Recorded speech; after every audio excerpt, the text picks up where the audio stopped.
அனைவருக்கும் ஜோதிட வணக்கம். ஸ்ரீ பத்மாசினி ஜோதிடம் சார்பாக இன்னைக்கு நம்ம பார்க்குற ஜோதிட தலைப்பு, திருமணம் தாமதமாவது யாரால். இப்போ பார்த்தீங்கன்னா இந்த ரொம்ப ரொம்ப இதுவாக காலமாக வருஷமாக திருமணத்துக்காக காத்து கொண்டிருக்கிற ஆண்களும் பெண்களும் இருக்காங்க. நிறைய பேர் இருக்காங்க. எக்கச்சக்கமான ஆண்கள் லிஸ்ட் இருக்கு, அது மாதிரி பெண்கள் லிஸ்ட் எக்கச்சக்கமாக இருக்கு. கல்யாணம் ஆகுறதான்னு பார்த்தா ஆக மாட்டேங்குது, தாமதம் ஆகிட்டே இருக்கு. எதனால? இது கண்டிப்பாக தெரிஞ்சிக்க வேண்டிய ஒரு விஷயமாக இருக்கு. அதனால இதை ஒரு ஜோதிடமாக கொடுக்கலாம் அப்படின்னு. அது அவங்க ஜாதகத்தில் பார்க்க முடியுமா அப்படின்னா ஒரு முயற்சியில் பார்க்கலாம். இப்படி இது ஒரு உதாரண ஜாதகம். இந்த உதாரண ஜாதகத்திலே லக்னம் அமைந்திருக்கிற இடம் துலாம் ராசி, சந்திரன் தனுசு ராசியிலே இருக்கிறார், கும்ப ராசியிலே செவ்வாய் இருக்கிறார், மீனம் ராசியிலே கேது இருக்கிறார், ரிஷபம் ராசியிலே குருவும், மிதுனம் ராசியிலே சூரியன், கடகம் ராசியிலே சுக்கிரன் புதன் இருக்கிறார்கள். இங்கே சனி ராகு இவர்கள் ரெண்டு பேருமே கன்னி ராசியிலே இருக்கிறார்கள். இதுதான் ஒரு ஜாதக அமைப்பு. இப்படி இருக்கிற இந்த ஜாதக அமைப்பை வச்சு இது ஒரு யாரால திருமணம் தாமதமாகிறது அப்படின்றத நம்ம பார்க்க போறோம். பெண்ணை குறிக்கிற இது சுக்கிரன், ஆணை குறிக்கிறது செவ்வாய். இப்போ சுக்கிரன் இருக்கிற இடத்துல இருந்து இப்போ இது ஒரு பெண் ஜாதகம்னு வச்சுக்கோங்க. பெண் ஜாதகமாக இருந்தால் சுக்கிரன் இருக்கிற இடத்திலிருந்து இங்கே செவ்வாய் இருக்கிற இடம் வரை பார்த்துக்கிட்டே வரும்போது எந்தெந்த கிரகங்கள் இருக்கிறார்கள், எதனால தாமதமாகிறதுன்றது தெரிஞ்சுக்கலாம். நம்பர் 1 சுக்கிரன். பொதுவாக சுக்கிரன்றது பெண்ணை குறிக்கும், செவ்வாய்ன்றது ஆணை குறிக்கும்.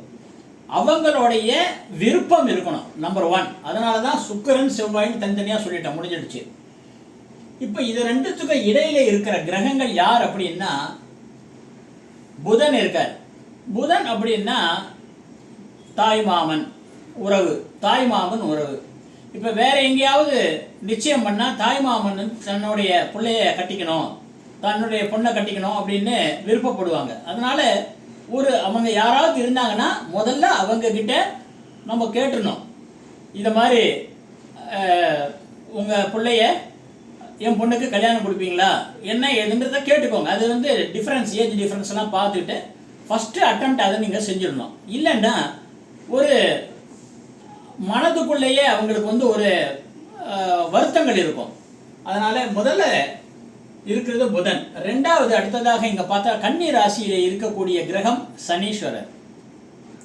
ஏற்கனவே நம்ம சொல்லியிருக்கோம், சூரியன் அப்படின்னா தந்தை,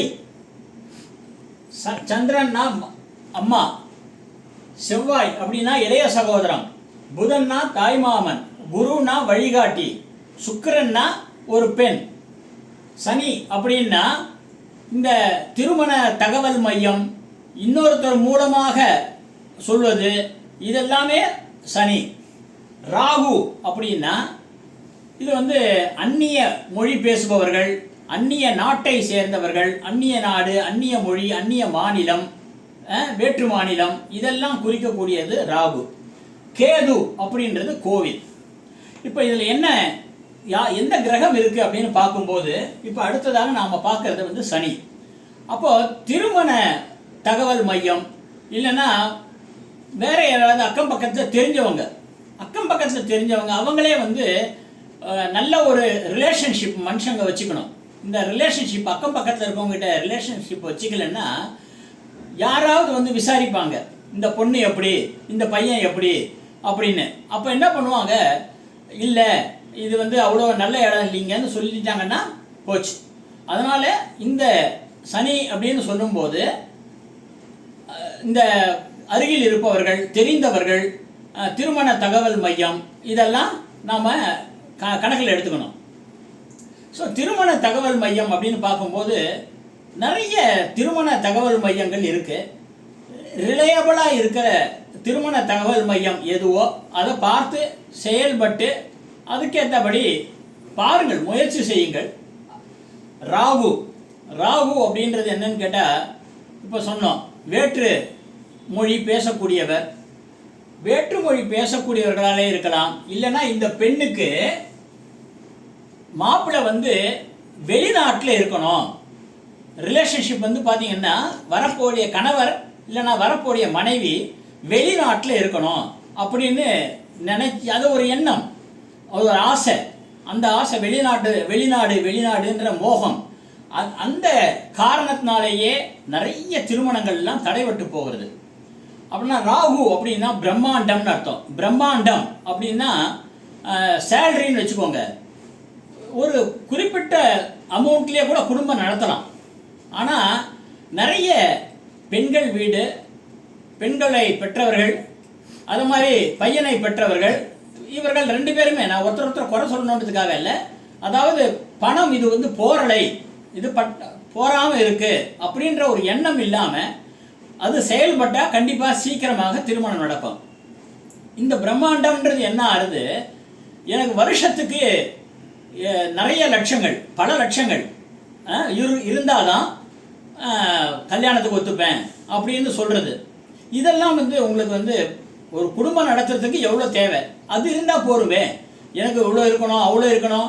பையனுடைய ஹைட்டு, உதாரணத்துக்கு ஒரு நம்பர் சொல்கிறாங்கன்னு வச்சுக்கோங்களேன், என்னுடைய பெண் வந்து அதில் ஒரு 1 or 2 இன்ச்சு கம்மி பண்ணிவிட்டு இல்லை கூட்டிகிட்டு அவ்வளோ அதிகமாக இருக்கா, அதனால் எங்களுக்கு சூட் ஆகலை, மேட்ச் ஆகலை அப்படின்னு அந்த காலத்துலாம் ஜாதகத்தை பார்த்து சொல்லியிருந்தாங்க. இப்போல்லாம் இந்த மாதிரி இதெல்லாம் அதுலேயே போயிட்டாங்க, எடுத்த உடனேயே வேணான்னு சொல்கிறது இல்லையே.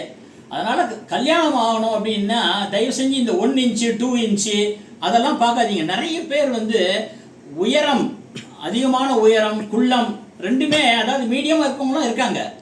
மனப்பொருத்தம் தான் கண்டிப்பாக தேவையை தவிர இந்த 2 ஹைட்டு ரோட்டில் நடந்து போனால் பார்க்குறதுக்கு நல்லா இருக்காது. அதெல்லாம் வந்து ஒரு பொருட்டே கிடையாது. இதெல்லாம் நாமளே விதிச்சு கொண்டிருக்கிற ஒரு தப்பான செயல்கள். அதனால் இதெல்லாம் இதில் இருந்து கொஞ்சம் நீங்கள் வெளியே வந்தீங்கன்னா உங்களுக்கு உங்களுடைய மகன் மகளுக்கு நல்லபடியாக சீக்கிரம் கல்யாணம் நடக்கும். தாமதங்கள் ஆறுது யாரால்னா இவங்களால தான் தாமதம் ஆறுது. அடுத்தது பார்த்தீங்கன்னா லக்னமே நிற்கிறது. லக்னம்ன்றது யாரு? லக்னம் அப்படின்றது ஜாதகர். ஜாதகருக்குள்ளேயே அவருக்குள்ள தாழ்வு மனப்பான்மை ஏதாவது இருந்தால் அது பாதிக்கும். நம்மளால் ஒன்றும் முடியாது, நம்மளால் எல்லாம் முடியும்னு நினைக்கணும், நம்மளால் ஒன்றும் முடியாது, நம்ம குடும்பத்தை வச்சு எப்படி காப்பாற்றுறது அப்படின்ற மாதிரி ஒரு எண்ணங்கள் இருக்கக்கூடாது. அது ஒன்று இருக்கு. அடுத்தது பார்த்தீங்கன்னா சந்திரன், அம்மா. இது ஜாதகருடைய அல்லது ஜாதகியோடைய அம்மா, அவர்கள் மூலமாக தாமதமாக காரணம் என்ன அப்படின்னா, தன்னுடைய பொண்ணு வீட்டுக்கு பக்கத்திலேயே மாப்பிள்ளை வரணும், அவங்க குடுத்தனம் நடத்துறது பக்கத்திலேயே இருக்கணும். தன்னுடைய பையன் தனக்கு வர வேண்டிய மகள் அவங்களுக்கு தனி குடுத்தனம் நம்ம வச்சோன்னா பக்கத்திலேயே இருக்கணும், வீட்டுக்கு பக்கத்திலேயே இருக்கணும், கொஞ்சம் தூரத்திலேயே இருக்கணும். அந்த மாதிரி ஒரு செயல்கள் செய்யாமல் இருந்தால் அது நல்லது. விட்டு கொடுத்து போகிற மனப்பான்மை இருந்தால் அது நல்லது. இதெல்லாம் தான் சில காரணங்கள்னாலே தாமதமாகிறது. இதனால தான் இப்போ இது மாதிரி பண்ணும்போது இந்த தாமதங்களை நம்ம கடந்தா இந்த சுக்கிரன் அப்படின்னு சொல்லக்கூடிய பெண் அவங்களுடைய கல்யாணம் இந்த ஆணை கை பிடித்து விடலாம். ஆணை கை பிடித்து விட்டால் திருமணம் சீக்கிரம் நடக்கும். இது ஒரு ஆண் ஜாதகமாக இருக்கு அப்படின்னா நீங்க செவ்வாயிலேருந்து இப்படி பார்க்குறீங்க. செவ்வாயிலேருந்து பார்த்தீங்கன்னா கேது, குரு, சூரியன், சுக்கிரன், புதன். இப்போ இதே மாதிரி பார்க்குறீங்க. இப்போ ஒரு ஆணோடைய ஜாதகம் அப்படின்னா கேது. அப்போ கேது அப்படின்னா என்ன அப்படின்னா, அதாவது பாம்பு சம்பந்தப்பட்ட தோஷங்கள் இருக்கு அப்படின்னு எடுத்துக்காம, இப்போ எல்லா இடத்துக்குமே எல்லா ஜாதகத்திலையுமே நாகதோஷம், சர்பதோஷம், கால சர்பதோஷம் இருக்கு. அதனால இது தோஷம் உள்ள ஜாதகம், என் பொண்ணுக்கு நாகதோஷம் இருக்கு, எனக்கு நாகதோஷம், சர்பதோஷம், கால சர்பதோஷம் இருக்கிற பையன்தான் வேணும்.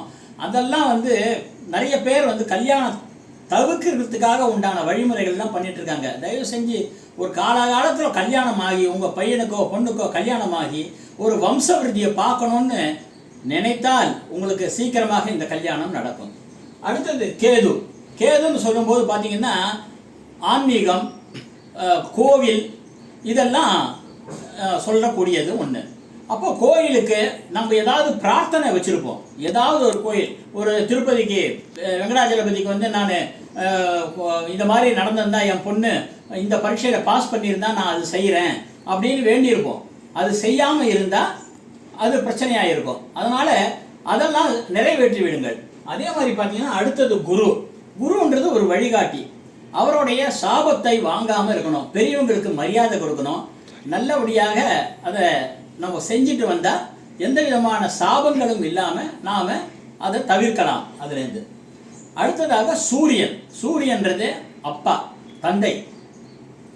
இப்போ தந்தை அப்படின்னும் போது அவர் என்ன எதிர்பார்க்கிறார் அப்படின்னா,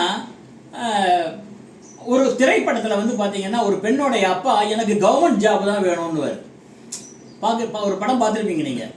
படம் பேரெல்லாம் சொல்கிறத விட நீங்களே புரிஞ்சிருப்பீங்க. எனக்கு கவர்மெண்ட் ஜாப் தான் வேணும், இந்த வயசில் உங்களுக்கு கொடுக்க மாட்டாங்கன்னு அவரும் ஒரு ஹாஸ்யமாக சொல்லுவார். ஸோ அந்த மாதிரி அதாவது ஒரு குடும்பம் நடத்துறதுக்கு ஒரு தகுதியான ஒரு ஆண்மகன் தேவை.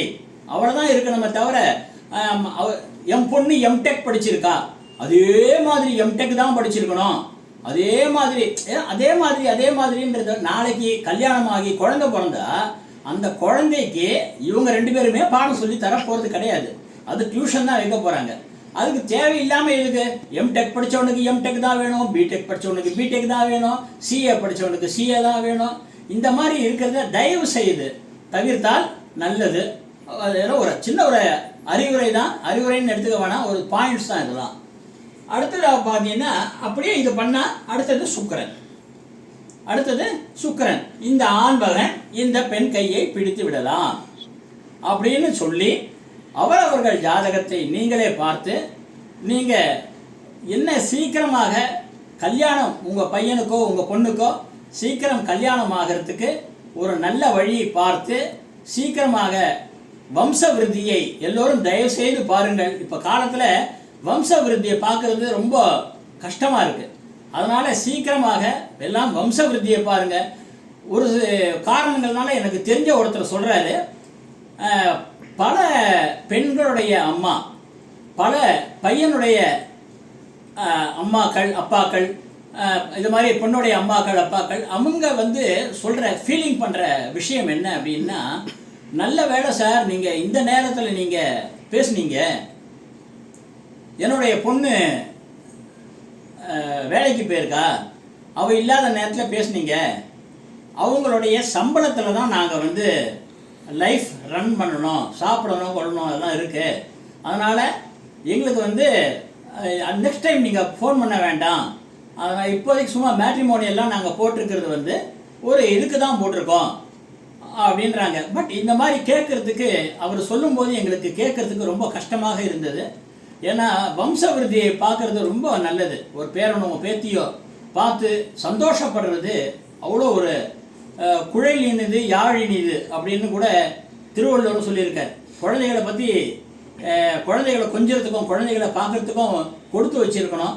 அதனால் சீக்கிரமாக அந்த பாக்கியத்தை நீங்கள் எல்லோரும் பெற வேண்டும் அப்படின்னு சொல்லி சீக்கிரம் இந்த உங்களுடைய பெண்களுக்கும் உங்களுடைய பையன்களுக்கும் சீக்கிரமாக கல்யாணம் நடத்தி எல்லோருடைய மூதாதையர்கள் ஆசீர்வாதம், உங்களுடைய குலதெய்வ ஆசீர்வாதம், அத்தனை பேருடைய ஆசிகளும் பெற்று நீங்கள் எல்லோரும் நலமாக வளமாக வாழ்வீர்கள் அப்படின்னு சொல்லிட்டு இந்த ஸ்ரீ பத்மாசினி ஜோதிடத்தை வெகு நாட்கள் கழித்து வெகு மாதங்கள் கழித்து திருப்பியும் இப்போ நாம் ஆரம்பிச்சிருக்கோம். ஒரு சில சூழ்நிலைகள் காரணமாக இது நம்ம பண்ணாமல் இருந்தது. இப்போ திருப்பியும் இதை ஆரம்பிச்சிருக்கோம் அப்படின்றத சொல்லிக்கிறோம். நன்றி.